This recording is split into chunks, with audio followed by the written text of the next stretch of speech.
Bonjour à toutes et tous. Nous allons conclure donc cette journée d'échange avec un échange avec Yannick Borde, président de Procivis et maire de Saint-Berthevin. Donc vous pouvez me rejoindre sur scène. On peut vous applaudir d'ailleurs.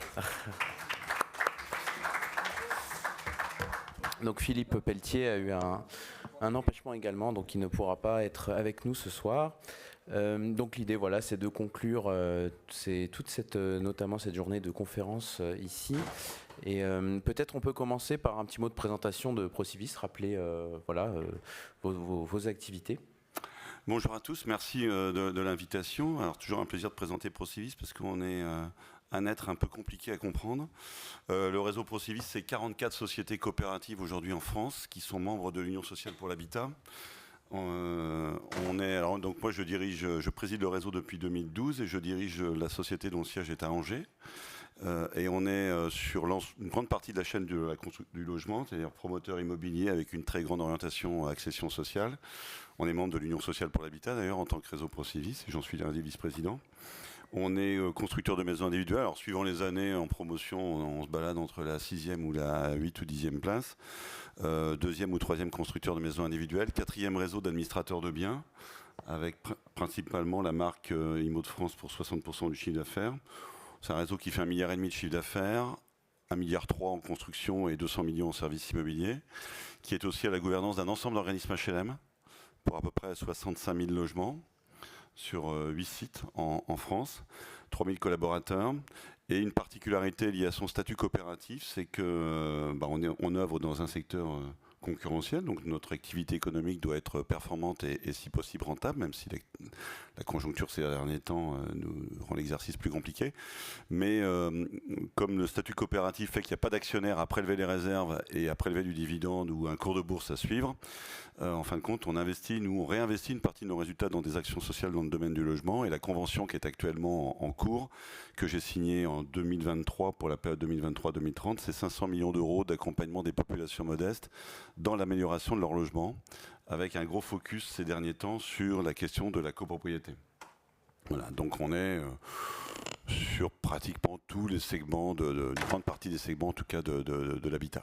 Oui, c'est ce que j'allais dire. Ce qui est très intéressant, c'est au vu de vos multiples activités, c'est aussi un observatoire intéressant, je trouve, de ce qui se passe sur le terrain. C'est un observatoire intéressant avec une autre particularité aussi, c'est que les 44 sociétés, elles sont éclatées sur le territoire. Chacun est autonome, hein. C'est un réseau, j'insiste beaucoup, parce que souvent on n'identifie pas la différence entre réseau et groupe. Moi, en tant que président du réseau, autant je suis autonome sur le groupe que je dirige à Angers, mais c'est pas le président du réseau qui va décider à Valence, à Montpellier ou à Marseille si cette opération doit être faite ou pas. C'est le directeur général et sa gouvernance du territoire. Donc il y a cette particularité, ce qui fait aussi qu'on colle assez fortement au territoire, avec un message qui est assez simple finalement, c'est que, alors, dans la présentation que vous avez faite, je ne sais pas pourquoi tout le monde veut mettre mes 2 casquettes à chaque fois sur les présentations, mais c'est sans doute qu'il y a une importance. Je suis aussi un élu local, ce que je renie absolument pas. Mais vous êtes à votre place, on est aux assises de la ville et du logement. Voilà. Donc, oui, mais ce que je veux dire par là, c'est que nous, notre conception, c'est que c'est les élus qui choisissent l'orientation d'aménagement de leur territoire. Alors, ils peuvent avoir raison, de temps en temps, ils peuvent avoir un peu tort. Alors, nous, ce qu'on amène, c'est l'expertise de notre réseau sur l'ensemble des segments du secteur du logement, et d'accompagner les politiques locales de l'habitat. C'est comme ça qu'on se qualifie, en tout cas, quand on discute avec le pouvoir local. Très bien. Sur l'un des messages que vous souhaitez faire passer, évidemment, c'est l'effort qui doit porter sur l'existant, notamment la copropriété. Vous l'avez évoqué, ce sujet rapidement de la copropriété. Est-ce qu'on pourrait revenir sur les difficultés qu'on peut rencontrer dans ce domaine qui comprend, alors je n'ai pas le chiffre exact, mais c'est quand même une partie considérable du parc existant aujourd'hui. Alors, j'ai assisté dans les différentes salles à plusieurs échanges. Ce qui se passe en ce moment, c'est que pour résoudre la crise du logement, la façon dont on l'aperçoit, on parle beaucoup de construction neuve. Alors, c'est pas nous qui allons vous dire qu'il ne faut pas construire, parce que c'est quand même une grande partie de notre activité. Sauf que on construit, bon an, mal an, allez, un petit 300 000 en moyenne de logements, il faudra en faire un peu plus. Et quand on parle notamment de trajectoire carbone ou les jours qu'on vit on y reviendra peut-être d'ailleurs sur le confort d'été, nous montre qu'il faut vraiment s'embarquer dans cette stratégie-là et accélérer. Or, les logements qu'on aura en 2050, pour 80%, c'est à condition d'en construire 300 000 par an d'ici là quand même, ce qui n'est pas gagné. C'est ceux d'aujourd'hui. Fait 400 000 maintenant, voilà. Mais bon, voilà. On verra si on y arrive. C'est ceux 80% des logements qu'on aura en 2050, c'est ceux qu'on a aujourd'hui. Et donc c'est vrai que dans la politique du logement qu'on défend et avec les équipes qu'on essaye de faire passer comme message, c'est qu'il est indéniable qu'il y a un débat sur la construction neuve. Il est réel, mais qu'il ne faut pas occulter non plus la nécessité d'améliorer le parc existant et de faire en sorte que celui-ci reste dans le marché. Reste dans le marché, ça veut dire qu'il soit attractif, confortable, adaptable. Voilà, enfin, tout un tas de paramètres que je suppose chacun d'entre vous, parce que vous êtes avertis sur le sujet, connaissez. Et comment on fait en sorte que ces logements, dans la crise actuelle, conservent cette attractivité. Et c'est vrai que moi j'ai conduit une mission gouvernementale entre fin 2024 et mi-2025, qui avait pour mission, on y reviendra peut-être, comment massifier, c'était le terme de la lettre de mission, c'était ça, comment massifier l'amélioration du logement. On fait partie, nous, le réseau Procivis, de gens qui sont assez critiques sur la façon dont la politique du logement a été conduite depuis 10 ans, notamment en matière de construction neuve. En matière d'amélioration des habitats, il y a eu une inflexion, alors avec plein d'imperfections, évidemment, mais il y a eu quand même une inflexion. Et aujourd'hui, pour autant, on a du mal à massifier, on a du mal à accélérer. Alors avec deux angles très différents. Je suis rentré dans la salle tout à l'heure pendant l'exposé d'Assoté Velux, mais un sujet sur la maison individuelle, qui est normalement plus facile à traiter, au moins parce qu'il y a une offre bancaire, a priori, les banques suivent leurs clients sur des notions de prêt-travaux, que le process de décision, c'est le propriétaire lui-même, occupant ou bailleur, donc c'est pas trop compliqué, et que ça s'anime un peu sur les territoires, même si on a senti des déficits un peu d'animation, notamment à travers les opalotissements ou un certain nombre de choses suivant l'accompagnement aussi, pour ça que je mélange un peu mes casquettes, mais la façon dont les collectivités locales sont motivées sur le sujet. Et par contre, il faut bien reconnaître qu'on n'y est pas du tout sur la copropriété. Alors pour les mêmes raisons inversées, si je puis dire, c'est-à-dire une offre bancaire que nous considérons, avec la mission qui a produit ce rapport, qui a été remis à Éric Lombard et Valérie Létard au mois de juillet dernier, une offre bancaire qui est aujourd'hui complètement insuffisante et non maîtrisée, on pourra revenir dans le détail si vous le souhaitez, sur la copropriété. C'est un machin, la copropriété, excusez-moi du terme, que les banques n'aiment pas. C'est-à-dire que ce n'est pas une personne physique, c'est un ensemble de personnes physiques, ce n'est pas une personne morale, de la façon dont elles sont habituées à le traiter quand elles discutent avec des entreprises. Donc c'est un machin. Et un banquier, quand c'est un machin, en général, il est prudent. Il a peut-être raison dans un certain nombre de cas, mais là, en l'occurrence, je pense qu'il y a des cartes à jouer. Et puis, il y a un process de décision qui est extrêmement complexe, extrêmement long, qu'on ne remet pas du tout en cause. Nous, on ne fait pas partie, dans la mission, on ne remettait pas du tout en cause la loi de 65 sur la copro. Donc, il faut savoir que c'est long. Et puis, il y a des solutions qui sont... Et puis, il y a une hétérogénéité de population, surtout dans une copro. Il y a des jeunes et des moins jeunes. Il y a des gens qui ont fini de payer leur logement, d'autres qui viennent de l'acheter. Il y a des motivés, des moins motivés. Voilà, il y a des situations sociales très différentes. Et comment est-ce qu'on arrive les solutions existent. Comment est-ce qu'on arrive à faire en sorte que tout ça rentre dans un processus de décision qui permette d'accélérer et d'y aller. Voilà, donc... Nous pensons, et quand je dis nous, c'est pas que le réseau Procivis, c'est à la fois les personnes qui étaient avec moi dans la mission l'année dernière, mais c'est aussi toute la filière des syndicats professionnels de l'administration de biens. Je pense à l'UNIS par exemple ou à la FNAIM.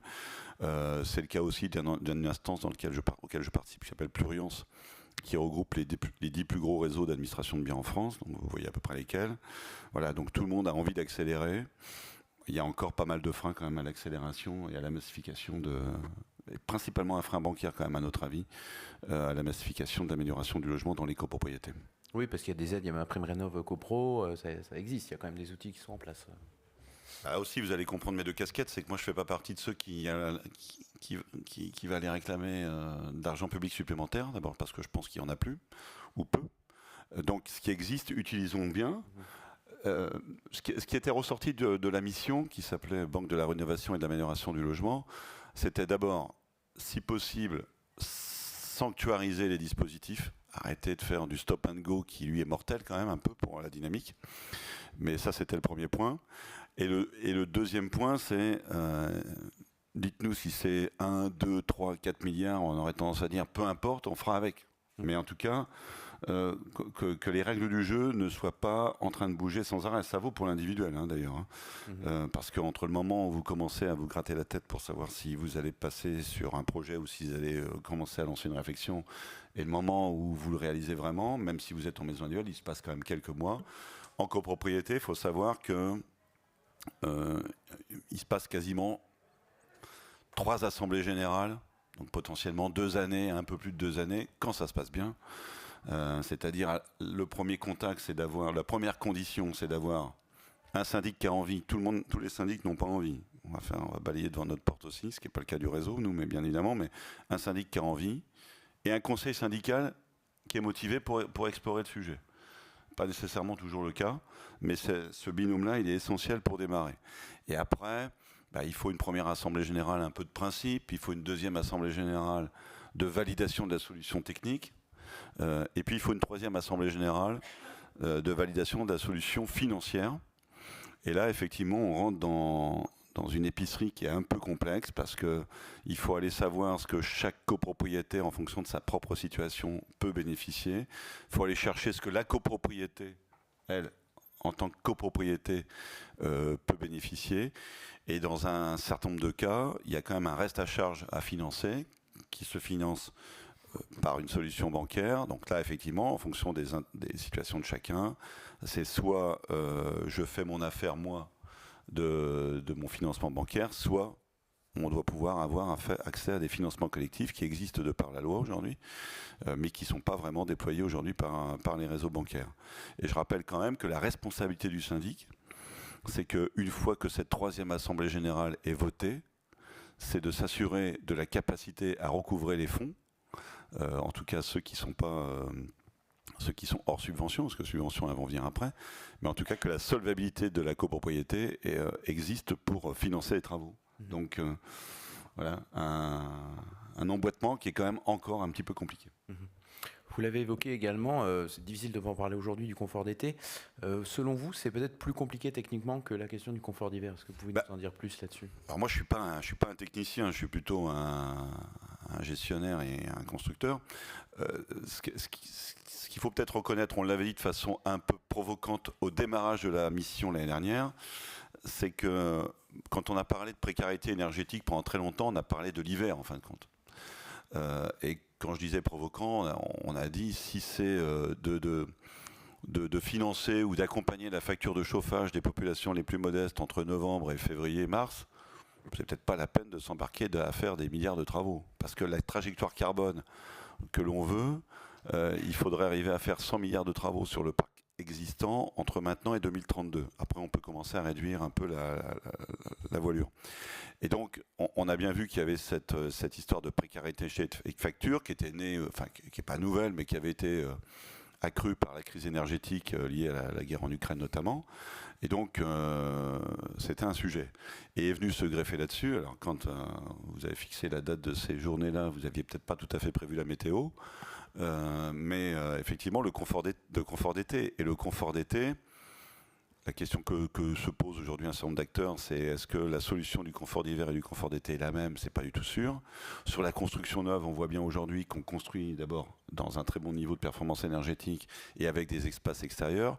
Quand vous êtes dans des grands ensembles que vous imaginez tous, social ou pas d'ailleurs, parc social, mais aussi parc privé de façon importante dans les copropriétés des années 60, 70 et pour partie 80, recréer des espaces extérieurs aujourd'hui, c'est extrêmement compliqué. Quand l'immeuble ou l'appartement, alors que la personne de Velux se disait que sa performance était moins bonne quand les fenêtres étaient sur la même façade. Quand vous êtes mono-orienté, très compliqué. Voilà. Donc il va falloir effectivement sans doute encore réfléchir un petit peu plus aux solutions techniques de confort d'été. En tant que promoteur, on a souvent construit des attiques plein sud au dernier étage, qu'on vendait très cher parce que tout le monde les voulait. Je ne suis pas certain que ça a continué. Voilà. Donc on voit bien que tous ces sujets-là, ils sont en train de modifier quand même un peu le paradigme et la façon dont il va falloir appréhender l'offre de logement de façon un peu plus globale demain sur ces sujets-là. Et en fin de compte, ce qui a été très vite démontré dans la mission, c'est que la lettre de mission, elle parlait de massifier à travers une banque de la rénovation énergétique, qui est un truc qui date plus de 10 ans, que les premières fois où on a parlé d'un outil de place qui financerait la rénovation énergétique est apparu. Et en fin de compte, très vite, on a remplacé le E par A et L, c'est-à-dire amélioration du logement, qui intègre bien évidemment la rénovation énergétique, qui doit intégrer, si possible, le confort d'été, mais qui va intégrer aussi tout ce qui doit permettre au logement de rester dans le marché, et notamment, par exemple, les questions de confort et les questions d'adaptabilité. Voilà, donc l'enjeu, il est massif. On n'est pas dans la trajectoire aujourd'hui, très clairement. Je lisais sur le journal Bâti Actu qui est sorti que les entreprises du bâtiment indiquent que ça ne doit pas être, c'est le patron d'Eiffage qui parle, que ça ne doit pas être un sujet de concurrence, mais un sujet de société. Après, chacun amène sa part d'expertise dans tout ça, évidemment, qui peut être un peu différenciée. Je ne suis pas certain que tous les acteurs raisonnent comme ça aujourd'hui. Vous allez dire que je fixe un peu les banques, mais c'est un peu le cas. Aujourd'hui, les banques n'en font pas un outil de place, la rénovation du logement. En font un outil de captage encore de clientèle. Et je pense que c'est un frein, franchement, à la massification. Oui, mais sur le recul sur la rénovation énergétique, je pense qu'il y a un chiffre qui le montre bien, c'est qu'entre la stratégie nationale bas carbone 2 et le projet de stratégie nationale bas carbone 3, il y a quand même des objectifs de rénovation d'ampleur qui sont divisés par 2 ou 3. Donc effectivement, à qui la faute, ça je vous laisse... voilà, Plusieurs. je ne prononcerai pas, mais effectivement, il faut qu'il y ait une dynamique qui n'a, pour l'instant, n'a pas vraiment cristallisé. Revenir sur, vous parliez justement de la banque de la rénovation, du financement. Le tiers financement, c'est une solution dont on entend souvent parler régulièrement, et vous n'avez pas l'air d'être très convaincu. Le tiers financement, c'est une solution compliquée, donc la massification, elle doit d'abord, il faut qu'on arrive à appréhender des choses peut-être un tout petit peu plus simples pour y arriver. Alors c'est vrai qu'on a travaillé nous avec les souhaits de tiers financement, on est d'ailleurs dans le projet Oreno qui doit peut-être aboutir. De là à ce que demain on ait une solution couverte sur tout le territoire, qui s'adapte à peu près à tous les modes de problématiques d'amélioration du logement et qui passe par le tiers financement de façon massive, on est plutôt prudent, pour pas dire un peu dubitatif, très clairement. Il y a un autre sujet qui est sur la table aussi, sur lequel personne s'est saisi. Tout à l'heure, quand j'expliquais que le réseau Procivis avait son engagement de mission sociale avec un engagement de 500 millions sur la période 2023-2030, en fin de compte, nous, on fait à notre échelle, un gros 70 millions par an, sur nos propres fonds propres, quasiment que du préfinancement d'aide publique. Et le préfinancement d'aide publique, aujourd'hui, il est essentiel. Parce que les populations qui ont accès à ces aides, pour une grande part, sont évidemment, et c'est normal, les populations modestes. Et l'aide publique, elle arrive de façon... un petit pourcentage quand on appuie sur le bouton pour commander les travaux, mais elle arrive surtout à la fin. Oui, il y a des délais qui peuvent aller 4-5 mois. Et donc, c'est pas à l'artisan de faire le banquier à la place du banquier. Pour ces populations-là, c'est pas nécessairement facile de préfinancer. Donc, nous, on a mis en place ce dispositif à notre échelle, qui n'est pas à l'échelle des enjeux nécessairement, mais qui, pour le réseau, est quand même un acte fort. Et là aussi, il faut que ce préfinancement soit modélisé demain comme une composante de l'équation financière de l'opération. Un grand réseau s'était testé très rapidement il y a quelques mois. Il a fait très vite marche arrière parce que c'est assez compliqué d'avoir une délégation des financeurs. C'est quoi les conditions à la fin, c'est quoi le risque, etc. Mais ça fait partie aussi des enjeux pour accélérer et pour aider aussi en copropriété. Je pense que l'un des sujets qui doit permettre d'accélérer, c'est aussi que les populations les plus modestes, mais modestes, ça veut dire aussi le jeune couple qui peut très bien avoir un salaire plutôt convenable, mais qui vient d'acheter, quoi. Donc, et qui a son échéance d'emprunt sur le dos. Si vous lui ramenez 20 ou 30 000 ou 40 000 euros de code-part de travaux, ce n'était pas tout à fait prévu. Or, dans une copropriété, vous êtes embarqué dans le vote collectif. Donc, il faut le rassurer là-dessus. Et sur tous ces aspects-là, il y a encore un peu de travail à faire pour construire une offre qui soit sécurisante et qui rassure dès le début, et qui va être en fin de compte l'aide à la décision, quoi. C'est majeur pour la décision. Très bien, peut-être une dernière question et puis après on pourra peut-être prendre quelques questions de la salle. Voilà, quel message vous souhaitez adresser à la filière? Qu'est-ce qui nous manque pour que les choses évoluent dans le bon sens sur tous les points qu'on a abordés? Aujourd'hui, je pense qu'on a tout le législatif pour faire. La deuxième chose, c'est qu'on a une partie de l'argent public qui est fléchée aujourd'hui sur ce champ de la rénovation. Il ne faut pas rêver, je ne suis pas sûr qu'on puisse en avoir plus. Si on arrive à maintenir ce qu'on a, ça sera déjà pas mal. Donc il faut y aller, parce que l'un des enjeux aussi ou du risque sur les dispositifs qui existent, c'est de ne pas les consommer.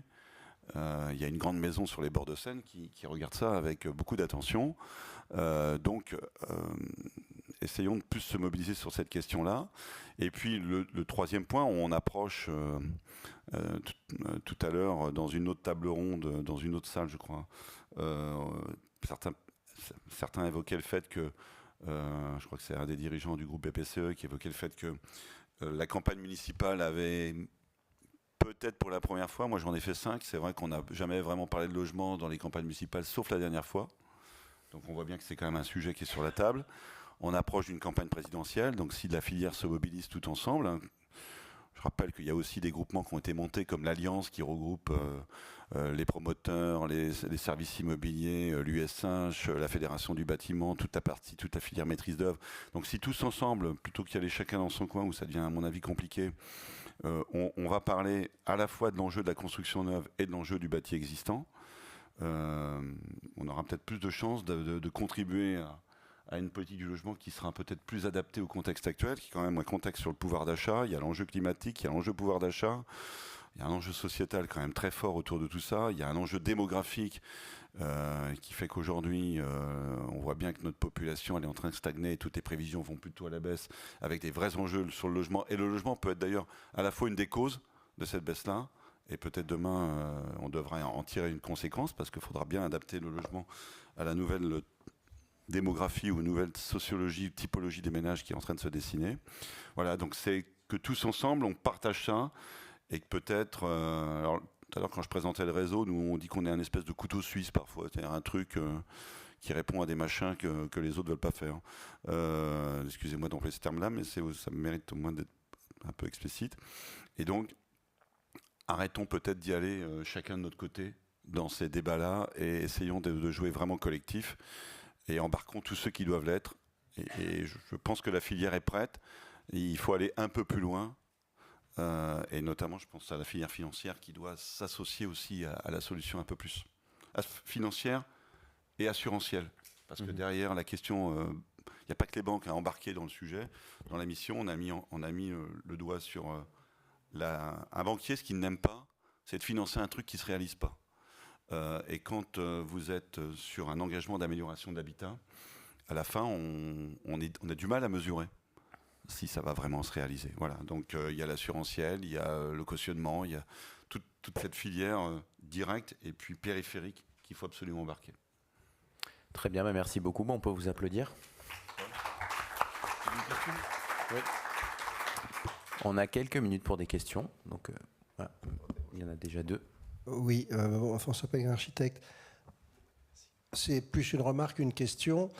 Je suis très engagé sur le sujet des copros. Je partage tout ce que vous avez dit, le binôme qui marche mal, le temps long. C'est vrai qu'entre le premier rendez-vous et la livraison du chantier, quand c'est fluide, c'est 6 à 7 ans. Mais néanmoins, on peut regarder les choses un peu plus positivement. Le panier moyen, c'est 30 000 € du logement. Le reste à charge, ça va être 15 000. Bon, il y a des tas de delta. Ça se finance avec un éco-PTZ sur 20 ans à raison de 80 € par mois. Et à ce moment-là, je dis au ménage, combien mettez-vous dans votre voiture chaque mois? Donc, il y a quand même cette... on peut dégonfler un peu la baudruche. Ça ne veut pas dire que ça simplifie toutes les décisions, les 3 AG pour y aller, mais 80 à 100 € par mois pour découvrir enfin le confort d'été, enfin le confort d'hiver, et voir son patrimoine rehaussé sur un teint à l'étiquette B, quand c'est possible, si on se raccorde au chauffage urbain, on peut certains patrimoines les monter en B. Donc on peut faire du neuf avec du vieux, et on peut aussi leur assurer une revalorisation patrimoniale de l'ordre de 500 à 1000 € du mètre carré. Donc voilà, et je pense qu'il y a quand même un problème de communication. Et en plus, la France est quand même le seul pays qui finance par le contribuable, qui fait financer par le contribuable la rénovation de ses biens. Alors, dans ce que j'ai dit, effectivement, j'ai sans doute différemment, mais ça va dans ce sens-là. C'est-à-dire, d'abord, autant on est très critique nous, sur la politique de la construction neuve depuis 10 ans, autant sur l'amélioration de l'habitat, il y a eu des inflexions, avec tous les ajustements qui méritaient d'être faits, mais c'est une chose. La deuxième chose, c'est qu'effectivement, vous avez raison, peut-être qu'il faut avoir le discours plus positif, mais le débat, il est aujourd'hui, tout existe. Vous parlez de l'éco-PDZ, je n'ai pas parlé. Il y a le prêt collectif qui est dans la loi d'avril 2024 qu'on attend de voir venir, parce que qui est, à mon avis, quand même une solution, puisque c'est un prêt au syndicat. C'est ça le machin que les banques sentent mal. Le syndicat de copropriétaires. Donc effectivement, tous les dispositifs existent. On n'a plus, tout à l'heure, quand je disais on n'a plus besoin de législatif, c'est saisissons-nous tous ensemble de ce qui existe. L'éco-PTZ, je ne l'avais pas évoqué, mais vous l'avez évoqué, effectivement, est la solution. L'éco-PTZ individuel, l'éco-PTZ collectif. Donc tout existe. Pourquoi est-ce que ça ne s'accélère pas ? Ça ne s'accélère pas si je reprends les conclusions de la mission qu'on a conduite. D'abord parce que la copropriété, c'est quelque chose qui a jamais... L'outil syndicat de copropriétaires qui n'a jamais été financé. Donc le prêt qui figure dans la loi d'avril 2024 sur l'habitat indigne, sur lequel il y avait quelques petits irritants, évidemment, tout le monde a trouvé des petits irritants qui étaient un peu mal rédigés, qu'il fallait bouger. Dans le projet de loi de Valérie Létard, qui est aujourd'hui en process, corrige les derniers irritants, normalement. Sauf que, pour aboutir, il faut des copropriétaires motivés, il faut des solutions techniques, mais vous les avez en général. Il faut des syndics motivés. Voilà, la profession a aussi besoin de... Et derrière tout... Et au final, il faut quand même un reste à charge à financer. Et aujourd'hui, ce qu'on a détecté dans la mission, et les syndics comme les banques ont chacun leur part de responsabilité, c'est qu'il y a une très grande méconnaissance de la réelle situation financière des copropriétés. Je mets de côté les copros dégradés. C'est un sujet qui est complètement à part. Dans les autres copropriétés, le risque d'impasse de trésorerie d'une copropriété, il est extrêmement faible.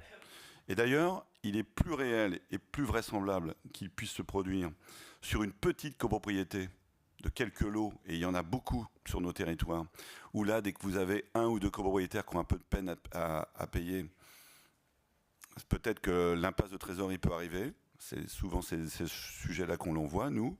Par contre, dès que vous avez des copropriétés de plus de 20 à 30 lots, alors peut-être que les bons payeurs ont l'impression de payer pour celui qui paye un peu moins bien dans la copro, mais le fonds de roulement de trésorerie de la copro, il est en général très largement suffisant pour être sécurisé par rapport à ça. Donc, ce prêt, auquel nous on croit beaucoup, prêt collectif au syndicat, il faut qu'en face, on ait une offre bancaire qui se construise, qui appréhende ce coût du risque, cette probabilité de défaut qu'on appelle dans le monde bancaire, pour arriver à le déployer, avec encore, et c'est peut-être les petits irritants qui seront réglés ces prochains jours avec la loi, avec le projet de loi de Valérie Létard, la question du cautionnement. C'est-à-dire, les banques ont un peu eu l'impression que le texte permettait, une fois qu'il y en avait un qui ne payait pas, au syndic de se défausser de son rôle, ce qui n'est absolument pas le cas, et tout de suite faire appeler la caution. Donc voilà. Donc il ne manque rien, si ce n'est qu'il faut mettre un peu d'huile dans quelques rouages, quoi. Oui, monsieur. Donc Isobio, notre slogan, nous, c'est rénover mieux pour longtemps. Et ça fait écho au titre là qui est abordable et durable. En fait, je comprends le banquier qui ne veut pas financer quelque chose qui ne va pas durer longtemps. C'est quoi durable pour une isolation ? C'est 10 ans, 20 ans, 30 ans, 50 ans ? Enfin, je pense que c'est plutôt 50 ans. Et il y a un vrai sujet aujourd'hui. Le RGE ne protège pas du tout la qualité de l'ouvrage. D'ailleurs, quand on est audité, en général, l'artisan découvre le référentiel sur lequel il va être audité le jour de l'audit. Et il y a vraiment des sujets autour de l'étanchéité à l'air qui est souvent très très mal faite. Et j'ai dû faire refaire à certains artisans l'étanchéité qui n'était pas correcte. Et pourtant, ils étaient toujours comme ça. Et, parce qu'ils faisaient une méthode qui n'était pas bonne. Et pourtant, les architectes avec qui ils travaillaient étaient très contents. Donc, Et ils étaient RGE, les artisans. D'accord. Donc il y a un vrai sujet, parce qu'en fait, une laine de verre ou une laine de bois ou une laine de verre, je parle des isolants minéraux, ou enfin de type laine, si l'humidité rentre dans l'isolant, la perte de performance, c'est 70% en quelques années. Et c'est ce qu'a mesuré l'Institut Fraunhofer en Allemagne. Donc il y a un vrai enjeu là-dessus, c'est la rénovation de qualité. On n'en fait déjà pas assez, et en plus on le fait mal. Alors, je ne sais pas si on fait mal, mais je vais revenir sur, juste parce qu'une partie, je n'ai pas répondu, sur laquelle je serais beaucoup plus prudent, c'est sur la revalorisation du bien. Je ne suis pas certain que ça soit quand c'est pas parce qu'on fait 30 000 € de travaux. Voilà. Oui, oui.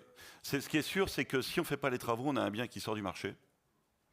Et qu'en faisant les travaux, on a un bien qui reste attractif sur le marché. Après, est-ce qu'il prend la même valeur ? Ça reste à démontrer. Et ça doit être en plus très variable suivant les territoires. Sur la qualité, moi je vais reprendre ce qui a été fait dans le cadre de la mission sur l'habitat abordable et durable, et sur le cadre de la mission sur la Banque de la Rénovation. Parce qu'évidemment, c'est ça qui doit nous guider. C'est-à-dire, on ne fait pas des travaux pour quelques années, donc on fait des travaux pour s'embarquer dans une trajectoire qui est un peu plus loin. Et donc, comment est-ce qu'on sécurise et qu'on apporte à celui qui finance et à celui qui fait la garantie que ça a été bien fait. En fin de compte, il y a deux ou trois remarques là-dessus qui ont été remises dans le rapport. La première, c'est qu'il y a le diagnostic initial. La qualité du diagnostic initial, et je pense qu'on a tous été un peu pollués par les isolations à 1 euro, les choses de cette nature-là. Donc, comment est-ce qu'on s'assure qu'il y a un bon diagnostic initial ? En copropriété, très clairement, quand la copro s'embarque dans un dossier de cette nature-là, va nécessairement y avoir une maîtrise d'œuvre. Donc, faisons confiance quand même à la qualité de la maîtrise d'œuvre aux architectes qui vont plancher sur ce dossier-là. Dans l'habitat individuel, là, les choses sont un peu plus aléatoires, un peu plus casse-cou. Et c'est vrai que nous, on a beaucoup plaidé, par exemple, pour qu'il y ait un accompagnement, alors avec des acteurs, type Solia, type Citémétrie, enfin il y a des spécialistes quand même aujourd'hui, mais ça passe souvent par des conventions de territoire, des animations sur le territoire aussi, et je pense notamment à ça a changé de nom au 1er janvier, là, les anciennes opérations programmées d'amélioration de l'habitat, mais on voit bien que notamment pour la maison individuelle, tous ces lotissements des années 60-70, moi la commune dont je suis maire, elle a grossi là-dessus, hein, donc on a des tonnes. Voilà, comment est-ce qu'on accompagne ces propriétaires occupants qui sont un peu démunis pour s'embarquer tout seul, et puis certains qui prennent le risque de s'embarquer tout seul, un peu avec quelques mésaventures. Donc, il faut trouver le bon équilibre par rapport à ça. Et puis après, ce que je voudrais peut-être aussi souligner, c'est que dire un mot quand même sur les DPE. Le DPE, on le fait à l'origine. Aujourd'hui, on ne fait pas de DPE à terminaison de travaux. Ça, c'est un sujet que les banques demandent aujourd'hui.